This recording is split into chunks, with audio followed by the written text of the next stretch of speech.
Chers compatriotes, chers amis et amis de la Belgique, cette année encore, nous devons fêter ce 21 juillet de manière virtuelle, en raison de la pandémie de Covid-19 qui se prolonge.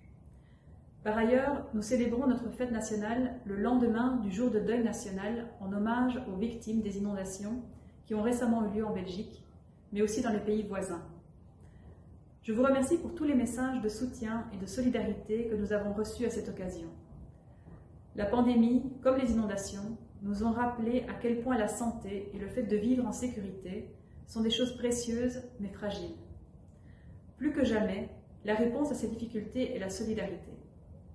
L'élan de solidarité des habitants de la Belgique à l'égard de leurs voisins inondés a été à juste titre salué. Mais cette solidarité doit également s'exprimer envers les pays qui rencontrent des difficultés avec la vaccination de leur population ou avec toutes les personnes qui, de par le monde, ne peuvent pas vivre en sécurité. Cette solidarité incombe à l'État, mais également à chacun de nous à titre individuel. En ce jour de fête nationale, rendons hommage aux héros de la lutte contre la pandémie, ainsi qu'à ceux qui se sont mobilisés durant et après les inondations. En ce jour de fête nationale, célébrons ensemble la solidarité.